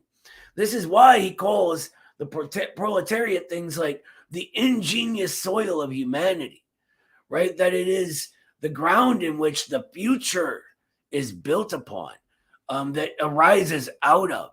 The proletariat represents the common interests of all of humanity in this way. And that's really important to recognize. Now that's going to get more and more concrete for everyone as we go through the class. So don't worry if that seems like a bit much. Marx does like to speak in a rather sort of poetic manner from time to time. So I'm going to read the next paragraph because it has one of my favorite sentences Lenin has ever written. And I've read quite a few of his sentences. He says, and this is it, people have always been the foolish victims of deception and self-deception in politics, and they always will until they have learned to seek out the interests, not wants and whims, of some class or another behind all moral, religious, political, and social phrases, declarations, and promises. Everything has class interest behind it. If it's a bourgeois institution, look for the class interest. Lenin was also fond of saying, who benefits, right? Cui bono, in Latin. So what he's saying here is that we need to look for the class interest behind everything. What is actually the class interest behind the bourgeoisie doing, their woke CIA ad? Is it actually the working, LGBT people that ad is supposedly targeting or speaking for? Has it ever helped this community at large? No, not within the working classes. It's interested in bourgeois class interests. Continuing on. Champions of reforms and improvements will always be fooled by the defenders of the old order until they realize that every old institution, every one, however barbarous and rotten it may appear to be, is kept going by the forces of certain ruling classes. And there is only one way of smashing the resistance of those classes, and that is to find in the very society which surrounds us the forces which can, and owing to their social position, must constitute the power capable of sweeping away the old and creating the new, and to enlighten and organize those forces for the struggle. What have we just been talking about? The proletariat. Find the proletariat or whatever force in a given historical epoch, society, etc., represents the force that the proletariat represents, that truly revolutionary section of society who doesn't just want to change, but its material interests are only fulfilled by that change. Go ahead, JB. I see you have a question. Yeah, this is kind of a question, more of a comment. But this part where it says champions of reforms and improvements will always be fooled by the defenders of the old order until they realize that every old institution, however barbarous and rotten may appear to be, is kept going by the forces of certain ruling classes. Could this also be said of things like the police? Or could this also be said like the electoral system? Because everybody's like, oh, well, if we just voted this president, then things will change. When in reality, it's like, not necessarily, because they're literally going through the system in order to do it. And I made an analogy on my show earlier today, and one of the things I said is voting for president is like having having fecal matter sitting in the middle of a room, and then you take some Febreze to spray it in the room to get rid of the smell. You may temporarily get rid of the smell for a short period of time, but really the way to truly get rid of the smell is to take the fecal matter and clean it up out of the room. So that means that you literally have to change the system in order to change it. And so while a lot of people are spraying that Febreze to get rid of the smell, after a while, that smell is still going to come back and linger. And so that's what it feels like. And really, the people who want that fecal matter to stay in there, it is, for them, it's like, oh, just here's this Febreze, spray this around, and that should get rid of the smell. When in reality, it's like, no, it's up to us to actually get rid of the quote unquote shit out of the room. You know, to add on to that analogy, those people that want the fecal matter to stay, they own the Febreze company. Yep. Yep. Thank you. But yeah, that's a really good point, JB. I think we need to understand that the bourgeois system is built to serve the bourgeois class, that we need our own system that serves us, right? That we develop in order to serve our class interests. People may or may not be aware, but we're very excited about the announcement of election of oh my god, why can't I remember his name? I'm like blanking. I've heard Cornel West. Yeah, Dr. Cornel West. Thank you. I've listened to so many of this guy's talks and I just forget. I apologize. But it's not that we believe that, you know, even if he wins as president, that this will create socialism somehow. What it is a sign that things are moving along. And what communists seek to do is develop those contradictions of capitalism to their breaking point. People sort of don't get told what is right and what is wrong. We all must experience everything and learn it, politically speaking, as a class for ourselves. And so this is sort of a really exciting time because this candidacy, it symbolizes change. It symbolizes the old order breaking down. If someone like Cornel West can announce a run for president with all of these amazing progressive policies, be outside of the bourgeois order funding all the politicos, I just want to make it clear that there's a difference between participation within the bourgeois electoral system, because it's where people are, and reformism, which means we just want this reform that'll make everything better. We are revolutionaries. We know a new system is necessary. All right, I'm going to keep going. If anyone else has any questions, though, okay, go ahead. Can I just ask? Would you say then that the reproletarianized, which would be a lot of the service workers, that would be the revolutionary class, the present manifestation? Yeah. I think the proletariat itself, and we'll go over this in that class, but the proletariat itself still represents the interests of all of humanity. We're still in commodity production, but imperialism and financialization changes social relations with new forms of relations on top of this. And so the reproletariat is new, creating a new revolutionary class in alliance with us. So we have this sort of dual revolutionary position, right? That they're working class people standing in direct contradiction to finance capital, right? Where we stand into contradiction to them as well, but also industrial capital. Go ahead, Sam. Don't worry, though. I'm sorry. Before you go, Sam, we will go over that in detail in the reproletarianization class. Can't wait for that class. I just wanted to give an example of something that, just to speak to that. And this I learned in a voter suppression class I took a year ago at school.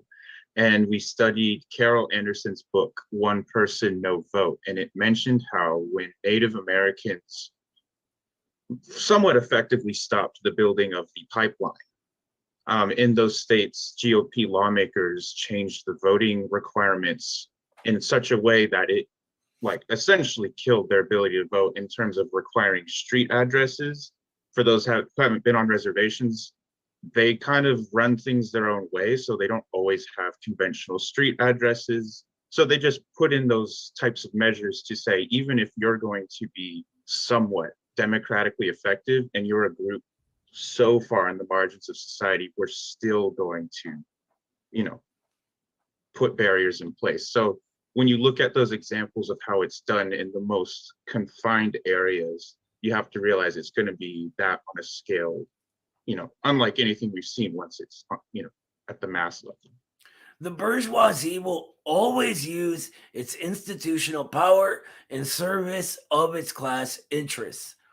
Its class interests directly conflicted with theirs, directly conflicted. And you see it, what did Sam just describe, right? They took away a political ability for them to create change.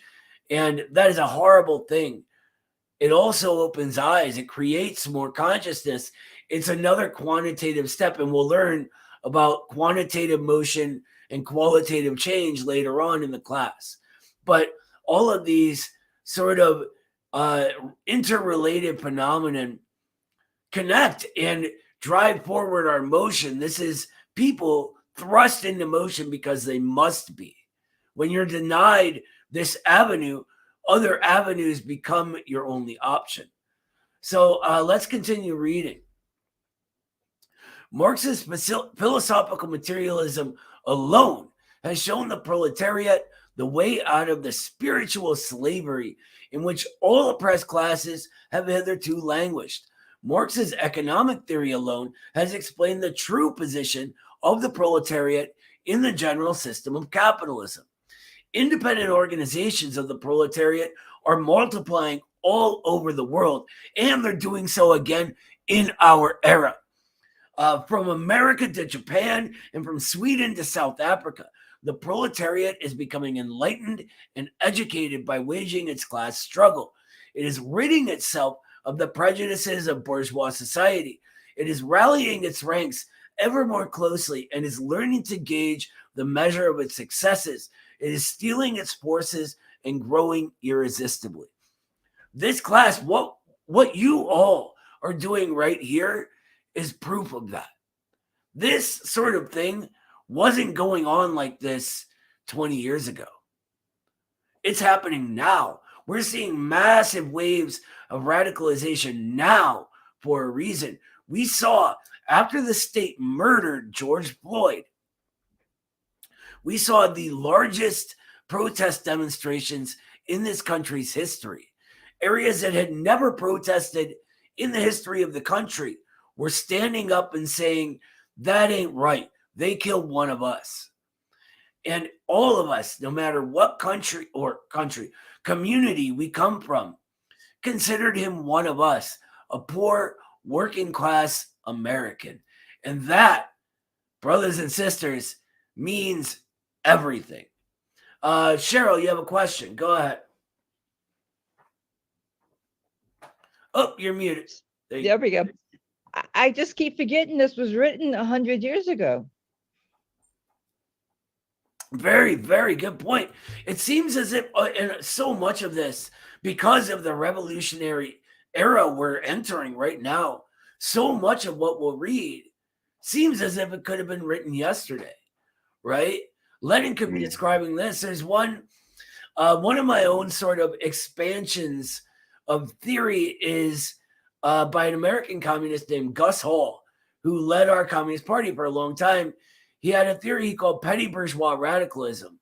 And I sort of expand on it in the Journal of American Socialist Studies 2.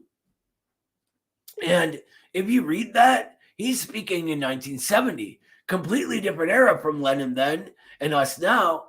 But again, it's like it could have been written yesterday. or in Lenin's era. Because if you remember what the quote that Foster used of Lenin's last week, where he said that we tend to repeat the things that have happened before, but in a new form, with a more advanced productive forces and relations of productive following them. That's a really, really astute observation, sister. Thank you for sharing it. JB, you were next, right? Yeah, so one of the things I wanted to point out was, and you pointed out this very saliently, was what happened in 2020 after the lynching of George Floyd, as one of us Americans. And now, and I actually was talking about this on my show earlier today, is the emergence of Cop City. And this is really the bourgeoisie's response to the proletariat rising up and in class consciousness against the bourgeoisie, or I say the agents of bourgeoisie, the police. And so now we're seeing a lot of people right now in Atlanta in combating Cop City now having class consciousness once again, because they see that the bourgeoisie is using, and I use this in my own phrasing, the mafia is using its muscle in order to push whatever it wants as the will of the people. And so now the people are fighting up against it. So this is actually something that we're noticing in real time, in places like Atlanta. Beautifully said. Yeah, beautifully said. First of all solidarity with those fighting against Cop City. Lenin called these the special bodies of armed men, and it is absolutely terrifying what they're doing. So keep fighting. I see who was next. Who had the next question? Can I speak on Cop City real quick as an Atlanta? Yeah, Jay's raising his hand. I was going to say. Go ahead, Jay. Yeah, I just want to speak on Cop City real quick because I'm in Atlanta, and I've been at some of the protests and movements. And I would say, it's really great to see, even though, we're obviously disappointed about the 3 a.m. vote that happened last night. But the fact that we had public comment from 10:30 a.m. on Monday, and we still had more people ready to comment when they made the vote is incredible, and that's never happened in Atlanta history. It was great going to some of the public comments, seeing people I knew but I didn't know that they were politically conscious. I think it's a great testament to how much radicalization has been going on, and even if people aren't radicalized, they care about the movement. And if you go to any of the rallies, they're incredibly politically conscious. PSL Atlanta has been really good about keeping focus on capitalism as an issue at these protests. So it's not just we don't like cops. It's not just this is a bad issue. It's we don't like cops, and here's why, because there aren't bodies of the state, right? And here's why capitalism has to go. So I think it's an incredibly politically conscious movement, and even though it's a setback, we're still going to keep going and hopefully stop it. Hell yeah, brother. Well, anything we can do at the Institute to help, please let us know. Who was Saw next? Yes, I was gonna say, I think it's mentioning 2020. There's something I think it's very important for communists in the United States to study 2020 because for one, if you notice, nobody's talking about it anywhere. It's no corporate touch me. Nobody says it's good or bad. It's just don't even talk about it, but I think there's a certain thing that needs to be realized of why it particularly followed the video of George Floyd being lynched. I think that communists need to study why that happened. Why? Because there were several other incidences of cops, lynching people on camera, right? But usually, what would happen was that the local area would be mad, and they would protest, and they might talk about it on national news for a day. Then it moves over to something new, George Floyd, what a lot of people may not realize is George Floyd was a part of a music group out of Houston called Screwed Up Click. And this group would go around getting their mixtapes out at car shows and stuff like this. We have some of their original mixtapes, So George Floyd was going everywhere across the country, touring different cities, stopping in between. All these different people knew Screwed Up Click. They all, across the whole place. And Screwed Up Click is not a political group whatsoever. It's very, if you know Screwed Up Click, it's very much it's a lot of working class people listen to Screwed Up Click, especially in the South. And however, even though things weren't political whatsoever, it was inevitable that a political issue would collide with George Floyd, right?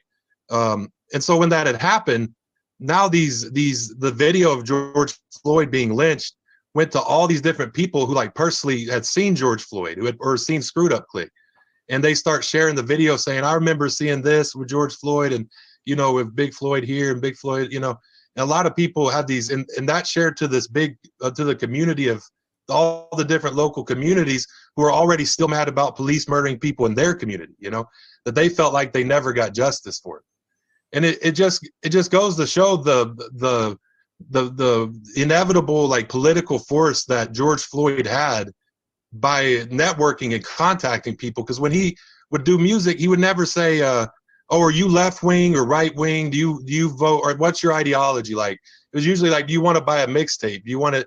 And inevitably it reached the people, and the people are inevitably political. So the music didn't have to be political, but inevitably what happened is something, class struggle, class antagonisms inevitably collided into these things, you know?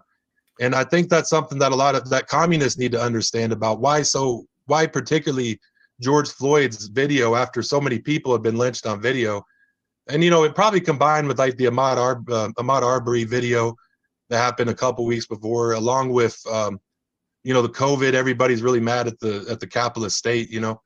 But that's something that I think, a lot of, I think our conscious movement needs to ask why these things happen, like why particular things like that happen, to where for the first time in U.S. history, there's like everywhere is protesting, like no place in the whole republic is not protesting, you know? Yeah, that's one thing I wanted to. You're absolutely right, and that was a beautiful thing to see. I have nothing to add. I'm not sure who was next, Matt or Ed, but whoever was, go ahead. Hey, no, I just have it's an unrelated question. Sure. But there's so much going on over in the chat. After our class is over, do we have access to all these comments? Where does this go? I'm sorry. The way this works, I actually can't have the chat open, so I don't know what's happening in there.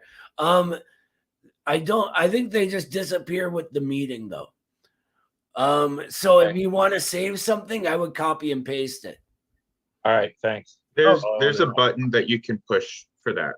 Oh, perfect. If you open up the chat, and we can do this like right before it ends, so that way you get the full thing. You know where you can type a message, and there's a couple buttons below that. If you click the one that looks like an ellipses, it gives you the option to save the chat. It's like right next to where you'd put like a picture or an emoji or something like that. Cool. If you can't figure that out, we'll do it after the stream's over and the class is over. Go ahead, Matt. Yeah, I was just gonna say, with the Cop City stuff is you hate to say it's like surreal, because it really, you wish you could say it's surreal. But when you I guess live in the United States, like that, it's so crazy that just feels normal. Like it just makes sense that our especially in a city like Atlanta, basically beginning the roots of a standing military force within major cities. And it's equally hopeful and really nice to see how many people turn out to protest those things. I think these are like the baby steps. You were talking earlier about how even with Dr. West, the gentleman who's running for president, we're in this infancy stage of sort of a collective consciousness. And I think things getting sort of pushing each other together into this one class conscious bubble. It's both very sad, but very we have a serious opportunity as people of the true left to show people that we care about them. Like we are fighting for them in their communities, and we're not these like corporate people like the social democrats are. Well said, brother. I think that's spot on. We are on the edge of class consciousness, all the old barriers. There's been so much blood and energy and effort put into overcoming them. And here we are now. And it, for me, it seems as if it's a duty to not miss that opportunity, to fight as hard as we can for as long as we can, and push these sort of contradictions forward, develop that consciousness. We are standing on the edge. And, I've been around a while. This is more class conscious than I've seen, like closer than I've ever seen our people. And there's people, as old as Dr. West saying the exact same thing, that we've never been closer. We are right there. And it is up to us to create a force that can, push us that last step and create that force that Lenin talks about, right? Within society that is owing to its social position must represent the change to a new thing. And with that, I think we're going to wrap it up for the night. That was the whole of our essay. And you guys continue to impress. As I said before, you're picking all of this up incredibly well, incredibly quickly, far quicker than I did, which is fine. I'm a little stupid. It's okay. But yeah, unless there's any like last minute questions, stick around after the class. We'll hang out. We'll talk for a minute. But otherwise, I'm going to play us out with the International. All right. Go ahead, Sam. I would just say that if you have any friends that have been, sitting on the fence about being radicalized, or just any inkling of interest where you think they might further develop themselves in this political direction, I cannot recommend this pamphlet enough. I try regularly condense that pamphlet even further down if I can. Because essentially, if someone were to ask you, well, what is this pamphlet answers it, but you should be able to make it even more concise and in even more universal, accessible language. So I just can't speak enough about how helpful this pamphlet has been to my friends who have no clue about it. And they're like, well, that made it very approachable. So just throwing that out there for you. Awesome. Thank you very much, Sam. Matt, go ahead. I had a comment. I think one of your YouTube videos, you guys were talking about Dr. West. And I was just thinking, like, when the Bernie campaign just started, I remember there being like a vicious backlash to that movement. And then only when it failed, people started to look kind of more fondly, oh, this was like a really big step for class consciousness. And I think for Dr. West, he's sort of in this infancy stage, perhaps like I'm not relating the two, but like situationally, like I might be a little bit reaching, but like how revolutionary leaders like Sankara and Salvador Allende are loved because their attempts failed. It's the same thing with Dr. West, where like, or even Bernie, where it will only be allowed to have been an attempt at revolution if it fails. And then if it's actually a revolution, if Dr. West is actually able to create something serious, then we'll see a significantly more sinister outlook from our ruling classes in terms of what they need to do about this. 100%, brother. It's the purity fetish, right? That's what it is, which markedly Marx and Engels were free of and did not have, right? They're creating Marxism. They were urging the communards in Paris not to go into this armed uprising. But the moment the revolution began, Marx and Engels were their biggest supporters. the biggest supporters and threw themselves into the struggle because that was the concrete struggle happening regardless of how Marx and Engels wanted it to happen. And they recognized that. And Lenin, actually, since, we're reading Lenin, has a terrific quote, and I forget what this is from, but he's speaking of Kautsky, I believe, and actually embodying the purity fetish here. And he says, sort of mocking him, he says, "Oh, gentlemen, go on and have your revolutions, but whatever you do, don't win." All right, with that, we'll play out with the International. Thank you to everyone in the class, everyone watching. Have a great rest of your night. All solidarity to the people protesting in Atlanta right now, fighting against Cop City.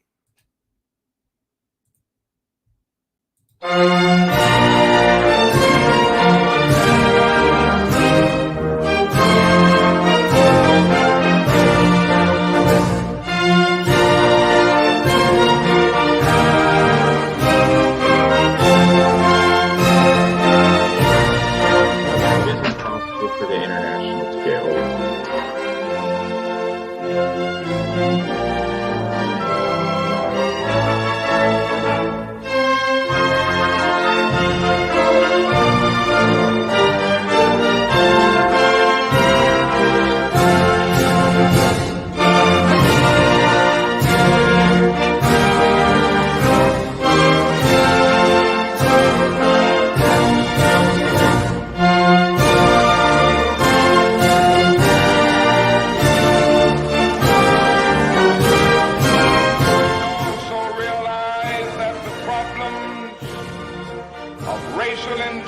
And economic injustice cannot be solved without a radical redistribution of political and economic power.